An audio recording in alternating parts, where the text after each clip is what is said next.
ពេលប្រឹងប្រលឹមញញឹមសែនស្រង់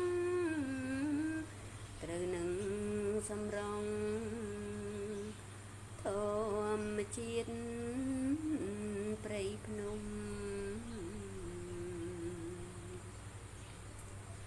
បបផាឈើព្រៃខៀវខ្ចីសុខុមសំខ្លួនក្រមុំសបាយរកគ្មាន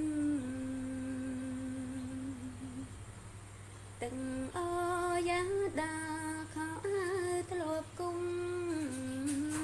ធ្លាប់ងុញធ្លាប់ភ្លុងធ្លាប់ក្បងស្រោចប្រាថ្ងៃនេះចិត្តខ្ញុំ